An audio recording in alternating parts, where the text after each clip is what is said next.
Welcome back to another episode of the Close Smarter Academy. I'm your host, Chris McGeady, and today I wanted to talk about polite sales calls. We all know it's good to be polite, right? You need to be polite to people, be nice, and you still need to be nice, obviously, and polite on your sales calls. But what I mean by this is these are the calls that, for all intents and purposes, they go well, right? It's not a bad call. There's no awkwardness going on. They're not yelling at you. You're not yelling at them. There's no tension. But the problem is in some of these calls, a lot of the things that they'll say to you are, well, that makes sense. I get what you're saying. And things like, oh, yeah, that, we've heard that before. Like, these are all positive things that you hear on the other side of the phone. The problem being is when somebody's going through a difficult time or a difficult situation, sometimes it takes difficult questions to be answered, to be able to come up with a solution to a problem that they may not even know exists yet.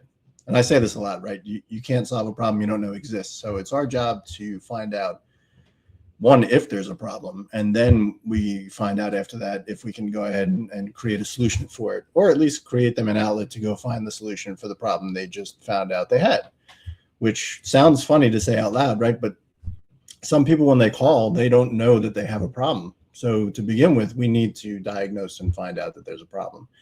So to call and only have numbers in mind, or talk about the house, or talk about what's wrong with the house and what you would need to fix it. And then you start going into these process related scenarios with them. Like, we would sign a contract and go through the title company, and we could offer you an amount of money, which I'm not sure what that is yet, because I need to do my homework on my rehabs and things like that. Like, this is where you're getting those responses. Like, all of that makes sense because maybe they've seen it on TV before. Maybe they've been part of a real estate transaction and this has happened before. We want to stay away from that for the bulk of the call because we want to really dive in. This is where the importance of having a process in place is important, because I can't overemphasize that, because you need to know where you're going next, because you are the guide in this conversation. So in order to be the guide for them, we need to know if we've hit certain landmarks and where we need to take them next based on the answers that they're giving us to our questions, right? So where I said, if you watched any of my earlier episodes, where I said when we were looking for those 3 W's, right? The first one is why. And the why, what. In the why one, we want to know why they're reaching out to us. And one of my rules to that is that you can't ask about selling the house. Like, that is not the reason why. Maybe they called you to sell the house, but for what reason? Why are we on the phone with you to sell your house? That's the answer that we need. That's the question that we need answered. So that's what we're going for. And in your voice, that needs to come out in the conversation. So it's natural. You are fishing for that answer, yes.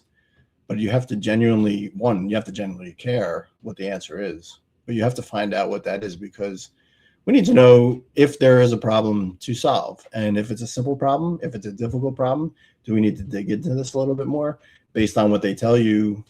And if it's hindering their life in whatever way, whether it be financially or emotionally or relationship-wise or geographically, whatever that is, however that's hindering their process in life, if that keeps going on, are there repercussions to that? If we were to buy the house and it solved A, B, and C that we just spoke about, what does that look like later? What does life look like after that's solved, right? And if we just leave it and let it simmer, does the small problem become a big problem? Does the big problem become a bigger problem? Or does that big problem that already exists become just so overwhelming that we just can't take it anymore?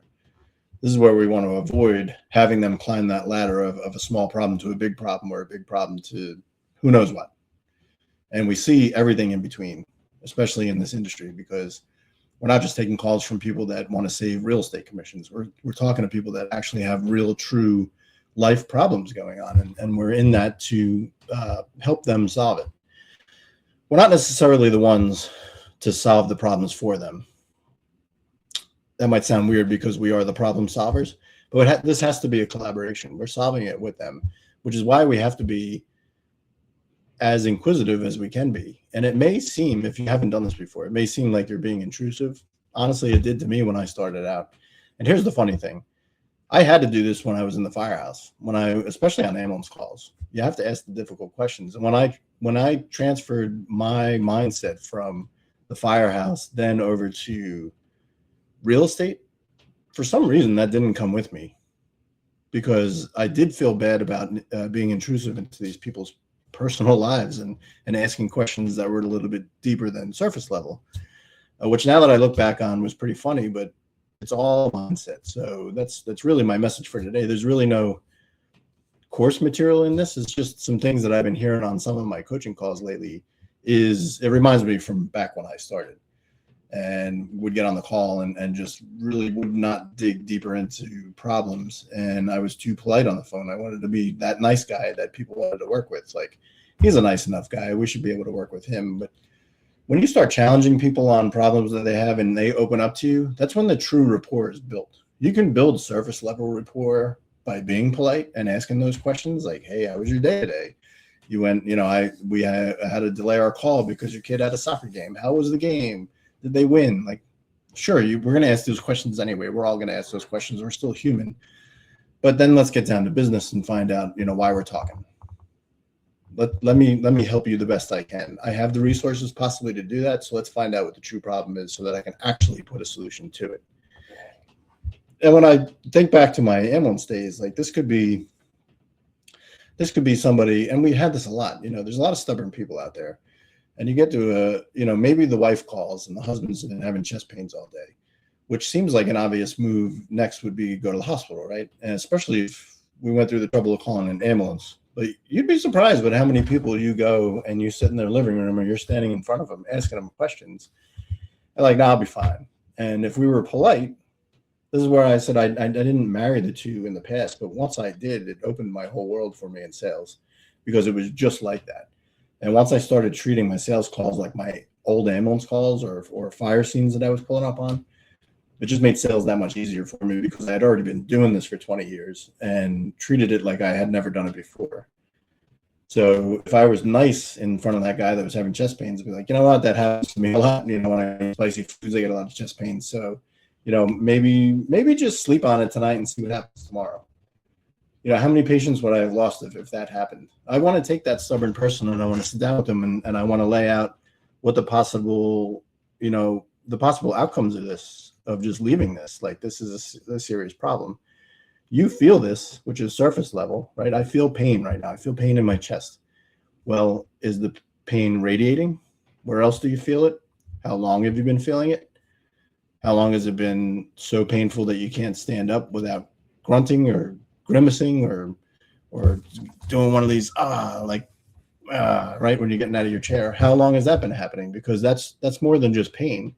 If I left it at that I have pain in my chest, I'd be like, great, but I'm digging deeper, and in that digging deeper, I'm building a scenario for this person that the best solution to their current problem is to go get checked by somebody that one knows more than I do, knows more than you do, and could possibly save your life tonight. And there was plenty of people that in sales, you would call it convincing or persuading, right? And in a way we did persuade. We persuaded these people to get on the ambulance with us, even the stubborn ones, take them to the hospital. And in some few cases that I can remember really off the top of my head as I'm saying this, because I've been on thousands of calls, there were a few that, if not went into cardiac arrest on the way to the hospital, did shortly after. So there is a real, I'm bringing it back to the real estate now. There's real repercussions to not taking action on some of these problems, especially the bigger ones. So the sooner we can diagnose and get down to the real root of what their problem is, the sooner we can get down to what we're doing best, is helping them out with that. Very important part of your sales call. So being this Friday, the Friday before Christmas, I wanted to get something out there that I've been seeing a lot. I don't really have a call to action on this video. I wanted to get it out there for the masses. I'm seeing this more often than not. And you know what? It's December, and I know in the fall there's a lot of seminars and stuff like that. So a lot of new people getting into the business. And if you feel like your calls are a little rocky, like, I'm a great guy, I'm a good conversator, I'm a good relationship maker, but my sales calls are kind of like not happening. But nobody's really yelling at me. They're just not closing. This could be part of that problem. And if it is, and if you need more help with it, feel free to reach out to me on whatever platform you're watching this on. They'll be on YouTube, Spotify, Facebook. shoot me a message. Happy to help you out with it. Until then, if I don't record anything else before then, everybody else have a Merry Christmas. I will definitely have something out before the new year hits. Today is the 19th. I almost said the 20th, so I'm not rushing it, but it's the 19th. So like I said, Merry Christmas to you guys, and we'll see you before the new year.